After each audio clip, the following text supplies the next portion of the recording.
peuple congolais a donné à tous les Rwandais doivent rentrer chez. Dans nos partis commis, d'abord, première richesse, tous les militaires rwandais, au sein de FARDC, la Rwanda. Les Congolais se sont retrouvés avec 6 000 hommes. Donc Félix, Atouni, général Mbala, chef d'état-major, que les militaires Moussou Bakeiwa. Mbala a eu c'est clair que mais yo boy que les Rwandais vont dans la biso. C'est-à-dire les Rwandais vont jouer pour la Congo. Nous surtout, parce que qui gêne à Minembwe. Tous les militaires rwandais, parce qu'ils ont Minembwe pour retirer le territoire. Quand on fait ça, qu'on fait des balobiques, qu'on fait à ça qui gêne à Goma. Tous les militaires rwandais, morphologie, nous sommes à Rwanda, Bazoni. Nous sommes par de ça, Tigalina, troupe Mouké, Fatia Yabaki Yango. Parce que d'autres formateurs, d'autres militaires en formation, Bazara qui déjà la Kisangani, Bamouti, Égypte. Dans le chef d'état-major de l'Égypte, il y a des troupes, y compris les troupes américaines, les Noirs américains, la 4. Dans le Bakomi, va récupérer d'abord le territoire et il tourne Nyos. Bakoti, délégation sous écrit dans Gom. Des sous-secrétaires d'État américain, chargé des affaires africaines, plus envoyé spécial États-Unis d'Amérique, n'a envoyé la défense. Là, il y a des départements d'État américain. La Gome! Des Babengi si Kagame, ce qu'on va revoir l'accord, on va Salakina, Kabila, Laurent Désiré Kabila, Yanemera, Yangoubou, des Basali, ordre Moussous, des Omona qui va signer un partenariat à 3 accords. Comme le président français Robaki Boye. Pour que la RDC soit en paix, et Sengeli a partagé minerais dans la frontière là-bas, pays voient. Des salaki partenariat ou un apport qui mièze. C'est-à-dire Makambo ya fraude, Makambo ya imposer les sous-sous, la RDC à bout. C'est-à-dire Félix récupérer associé dans le monde en Congo. Parce que c'était prévu que ça a 3 pays. Des pays de volcans, côté est, des pays du sud, Congo du sud. Côté ya Moïse Katumbi, il y a Lubumbashi. Maintenant, côté Bichot, on à la centre, ouest, dans le pays République de l'Ouest. Maintenant, Makamouana, Fatia Boye, Abou, pour récupérer le territoire de Nyos. Donc, Moni, les Congolais, monde entier, c'est Peli et Loko Félix Assali, c'est un unificateur, pacificateur. Bon, maintenant, Maman Fatima. Pour y arriver, il y a l'indépendance politique, l'indépendance économique est ça qui, quand vous faites a déclenché la guerre économique. Semaine passée, ministre de la Finance, comment on a dit? Ministre de la Finance, comment on a dit? Le Wario, premier ministre, Abimir, meilleur ministre du gouvernement Yawabio. Maintenant, d'abord, le gouvernement c'est bien ma Kaina Moanda, et si la société il y a Peremco, on va exploiter le pétrole. A Tony Bagoke, permis d'exploitation de Bino expiré. On va dire que Tobenga qui a Biloko Yangoy pour renouveler l'exploitation. A Tony Bagoke question Moko. Est-ce que assurance la bino mufuta kawa combattant de ma solo assurance la bino avant de renouveler permis d'exploitation assurance la bino mufuta kawa tous les pays tout sociétés, toutes les entreprises minières, la Congo, la commerciale, bazo futa assurance à hôtel. Bango tout bazo futa na ba pays au ba hôtel. Manque à gagner pour la RD. Dans le bibo. On a signé, on a renouvelé le contrat la bino nyoso. Toutes les sociétés, toutes les entreprises minières. Et c'est que les bons foot assurance à 5 milliards de dollars chaque année. 5 milliards, on a gagné 5 milliards de dollars chaque année. C'est-à-dire, le gouvernement doit récupérer le pouvoir de la puissance. Il tient à cause de la ébélée. Tout le monde, tout le matin. Tout le monde, tout le matin. Ah ouais, à part Nicolas Kazan, Tite Boudim a récupéré un contrat Nyonso, permis d'exploitation Nyonso et Joseph Kabila sous le label, il y a un commissionnaire étranger. Annulé le Nyonso. Et si, tu récupères l'économie de Mabo. En 2022, bilan d'Abisso, et budget d'Abisso est posé à moins de 50 milliards de dollars. C'est-à-dire, tu récupères l'économie d'Abisso. C'est pourquoi Félix a su courage. Ministre de l'économie, social, et il y a ceux qui ont dans la moyenne financière. Mais là, Félix se retrouve en position de force avec l'économie de la République démocratique du Congo. C'est pourquoi mon ambassadeur américain, la délégation américaine, Moïse Katumbi, a quelqu'un qui a États-Unis d'Amérique. Pour nous connaître que l'administration Trump et Joe Biden, ceux qui n'ont pas ce bilan, même s'il faut tuer, tu sais qu'il faut tout pour marier, là récupérer pourquoi. Dès la négociation dans l'instant, tout le monde, Église catholique. Est-ce que vous qui menace explosion et ça a mis l'église unie? Motowana, église de Dieu sur les Alakana, Kadena, et ça va être. Non, non, mais c'est contre kasi homme ekomi kuna nde moto azala kana clé c'est l'abbé, c'est-à-dire c'est l'abbé qui est entré avec la bombe. Moi je pense qu'on a envie que bombe va couper moi si comme musicien la grande église bayemba. Est-ce qu'il y a une infiltré à Congo dans la grande église? Église c'est un lieu sacré. Yébela quand les hommes comme Bamoni que Félix a gagné sur le plan militaire. Bapesi armement ya kusakana te. Konda kinimoto. Moto izaya ya kusakana te. Autre technologie na matuze pas américain. Ba yeko bisa Kagame que pour toi c'est fini. Mozito a retiré nani. Wa yone Museveni. A se retiré na makamo politique. A nommé moi le chef d'état-major de la force terrestre. Parce que Amoni que mon peuple Fatima moi ça mabe. Fatima. C'est-à-dire catholique. Parce que coalition catholique, la Mouka et Mouzito n'a pas eu. Plus Kabila, c'est le mouvement terroriste. Les Américains vont se battre le mouvement là-bas. Le peuple Congo Yaba.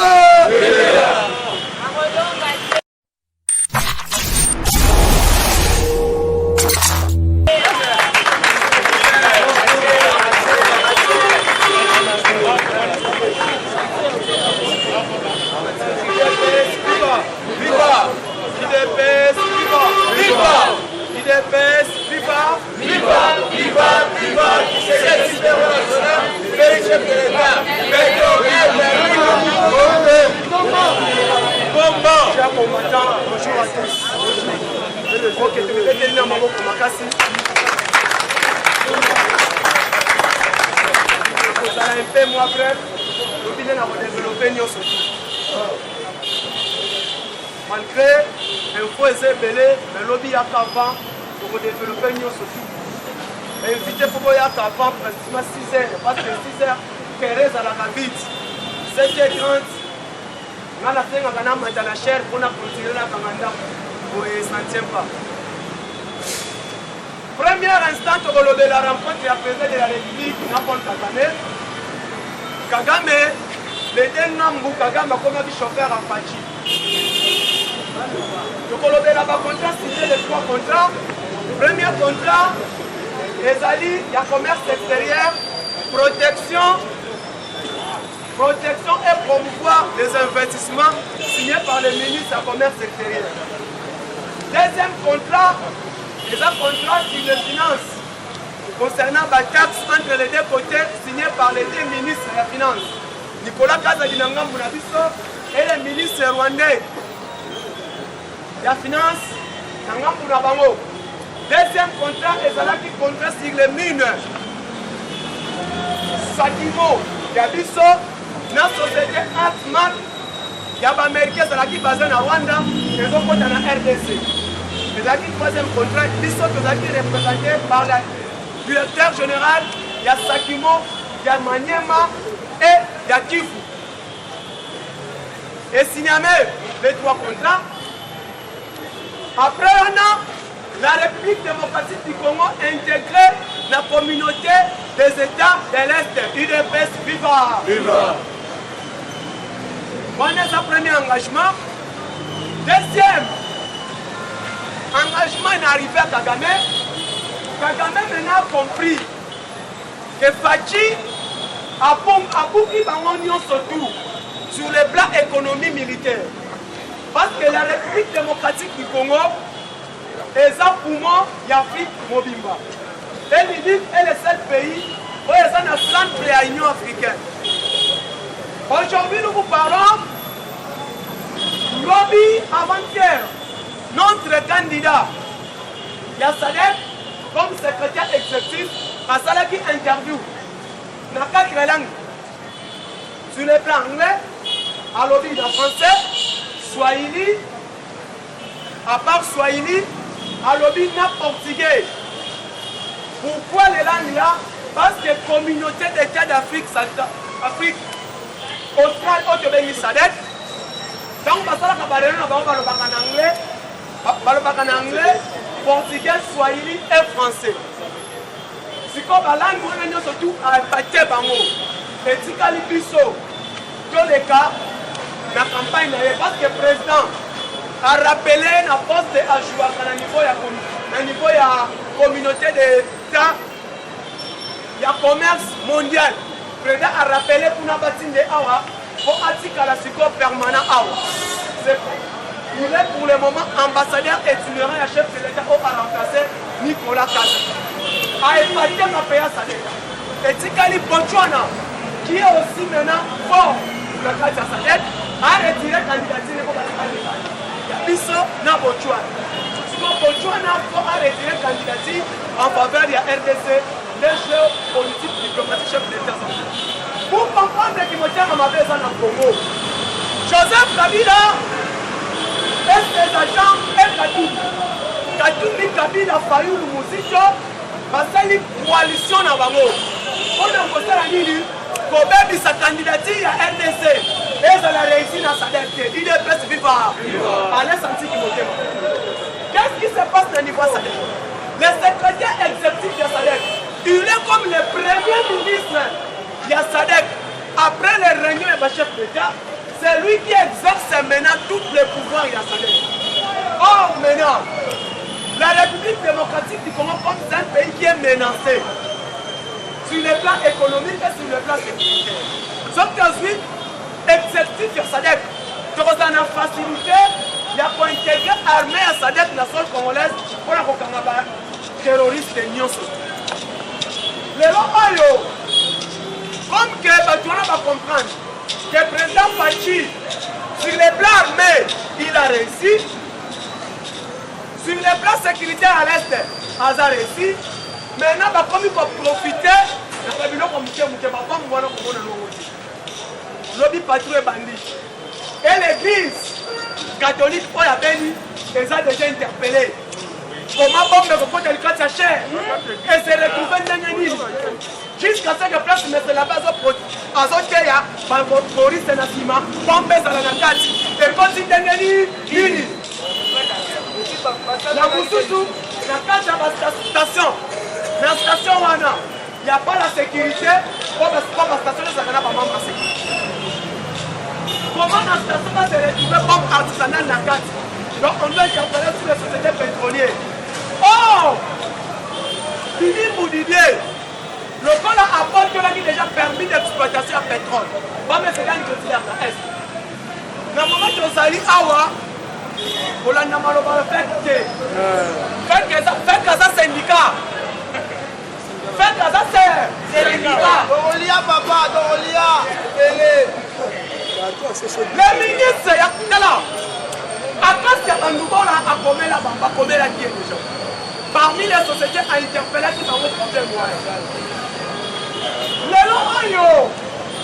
Le président Fadji, il a promis et il a réalisé. Il est champion en promesse. Mais on doit dire la vérité. Fadji a promis la gratuité, chose fait, chose dit. Fadji a promis de remettre du bongo et de pêcher la biso. Chose fait, chose dit. Chose réalisée. Fadji a promis d'aller s'installer à l'Est. Il a promis et il a réalisé. Fadji a promis la paix et la sécurité et la stabilité. Il a promis, il a réalisé. Fadji a promis na mandat naye intouchable à cause à la terre. Chose dit, chose fait. Fadji a promis na mandat naye que le peuple va manger. Chose dit, chose maintenant fait. Et l'opposant, la Kabylie et les fayoulistes, le Kolo va salir coalition. Moi, ça m'étonne que Fayou nous va dire na Koutani na Kabila. Mais les images circulent. Les images circulent. Ah, qui est na Jeep, na veste noire, chemise noire, na Kimakati. Si quoi na Jeep, il arrange en vert. À Kitine à 18h, il a été accueilli par Kabila dans 22 heures. 50 millions.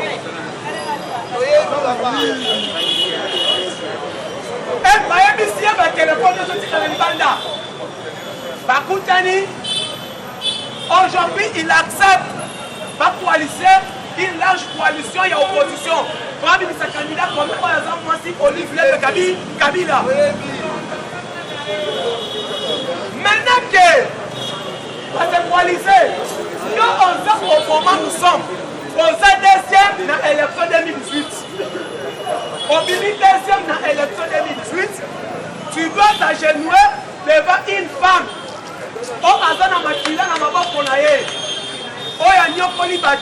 C'est lui qui gère permis d'exploitation et produit à première nécessité à Congo. C'est Olivier Kabila. Le loyer fait comme une ambition à l'obagénon. Non, le Komeli, le Solola, le ministre économique. L'État ne négocie pas avec l'État. Les syndicats, moi, il y a nani. Et ça, l'État, non. Syndicats, moi, il y a association à ma patron. On géré par Albert Youma. Landa Youma bien. Youma Robinini. L'opposition congolaise est l'ancien pouvoir. Balingi Kembe a vivre. Il n'y a pas ascenseur social pour que Bangoba soit moyen pour sa candidat. Campagne. Sauf qu'il fait déjà ça, les locaux. Pour la campagne, parce que le président s'est impliqué. Et l'autre, est aussi qu'on a dans la tête. Pour qu'on s'en tire même la poule dans ce monde tout. Depuis son peuple, de l'Obi Boye, le président de l'Obi Sawana Nyo Sotou, pour au marché, fixer les bisous, quand il y a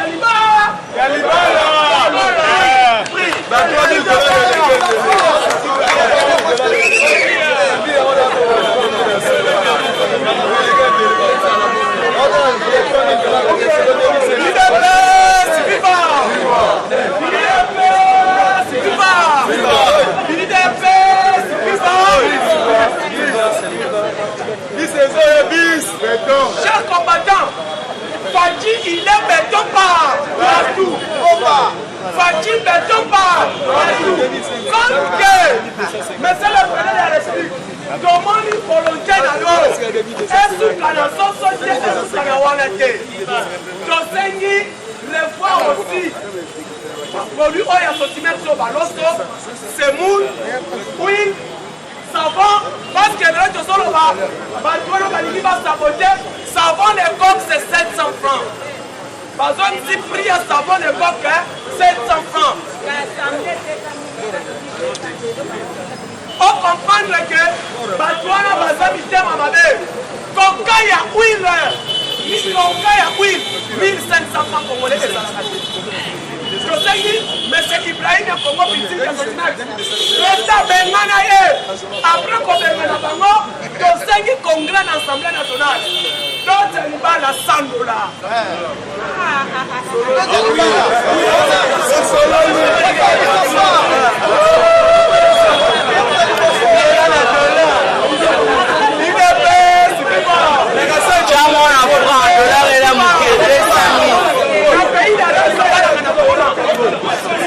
Changora franc de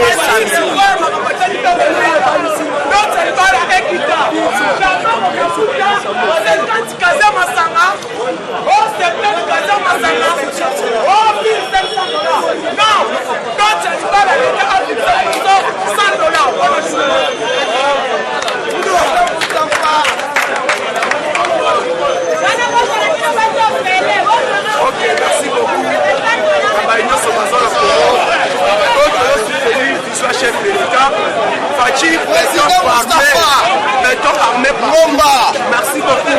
Nous avons sur le parlementaire de vous. Merci beaucoup dans ma campagne. Merci merci à gouverneur Congo central. Félicitations à Moussala. Maman gouverneur Yalwalaba. Félicitations à eux. Bisognos surtout aux vision chef de l'État. Tous les ministres, les warriors, pour vision chef de l'État. Merci pour soutenir les parlementaires de vous pour défendre. Toi, il y a parti, toi, il y a peuple congolais, pour défendre le gouvernement, il y a Samalo Konde, pour avoir bonne foi de soutenir, pour avoir mauvaise foi, pour avoir bonne foi de soutenir. Commençons par Nicolas Kazali, coup de chapeau à toi. Papa Tony Mwamba, coup de chapeau à toi. Maman, ministre Ajar et famille. Tu dois soutenir vision na yo. Ministre économie nationale. Obanga bateau et opérateur économique. Continuez à travailler. On a pas un avis de $8 on est belé. $7. Tu payes papa Mbosso. On a qui chef de l'État dit mariage vous allez payer dans le pouvoir. D'autres alibales quitta. Revoir de $2,000 et ont même à $200. On a de l'enfant congolais. Et puis, tu sais que le gouverneur à la Banque centrale n'est pas fixé par tu sais que stabilité à monnaie et fanda. Tu sais que stabilité à monnaie. $10 à 20 000 on est les Québécois. Bon revoir $2. On est si ma bonne on est la gouverneur à la Banque centrale. Merci Nabaninga surtout. Mon numéro plus 243 89 86 52 097. Plus 243 89 86 52 097. Je dis je vous remercie.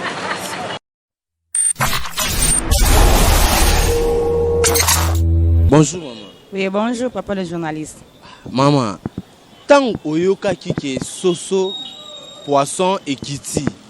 Soso na poisson et kiti. Oyoka ki on en ndenge nini sentiment na yoda ki na nini. Sentiment nange ezalaki mal ezalaki vraiment malamu. Pona eloko na bana kozela pona congolais yango wana. Pona campagne ya président Félix ye moko ndazo sala campagne na ye. Ye moko ndazo sala campagne ya 2023, 2028, 2027 ka ye moko. Ce pesa na 2030 ka ye moko. C'est que pesa nga vraiment esengo. Pona selo ba prix oyo toyebi ke bango bazwara biloko ba ki jamais côté ka biloko na ba prix wana. C'est que tant que tout le monde président Félix a promis qui et comme il reconnaît pour na eko kisama bando ya Congo batelemi tant que bazo telemi la yango ba telemi la président Félix té président Félix a kola aliara shwama aliara hamburger aliara nyonso na aliara ngo bato non bazo lia na pasi ce sont des peuples congolais bato balinka banyoko la biso ceux qui biloko wana ezo kita kita pour na président Félix té mais kita pour nous les Congolais les peuples congolais. Est-ce que vous êtes sous 100e promesse de chef de l'État? Papa, ils sont à la 100e, ils sont à la 200, ils sont à la 300. Bis, ils sont à la Kamke, Eko Kisama. Ils sont sur le terrain, tout le monde a yangos. Ils sont à yangos. Il faut promettre. Nous avons promettre. Nous avons promettre qui nani Sarah na Abraham. Après quelle année pour Sarah Zamwana? Après quelle année? Nous avons biloko nyonso. Et là, na ye, nous avons promettre Sarah, mais après quelle année pour la Sarah Zamwana? Bon, ceux qui Félix a promettre, ça dit 2 ans, 3 ans, 4 ans, au moins on a un problème. Sarah, ceux qui m'ont amené, na âge ni. Na âge, on a Sarah Bota qui m'ont amené, na âge, il y a l'homme qui a robota moi. Pour la corps, on a Adas qu'on a 94 ans, 95 ans. A robota sous, c'était pour la zone, on a 70 ans, 80 ans. A robota sous. Ouais, le mal. Bango va promettre à Bisso. baprometa biso bapasserait ba5 chantier basala yango gratuité eza na kati ya nini na biso ti na mibeko na biso bana so batango fele nga atangisi mwana école catholique nakomemelo bareso ba école catholique je paye na mwana moko c'est $420 mais natangisa ye bana nano misato lelo naotangisa bana 4 mais malgré naotangisa na privé minerva soko eza kokita mpo ntango bamoni gratuité ezali c'est ba promesse à président Félix etali seulement nous le peuple etali bango te mais fait ka boyango Albert Yuma boyango tala fait que baza ce sont les individus moko boye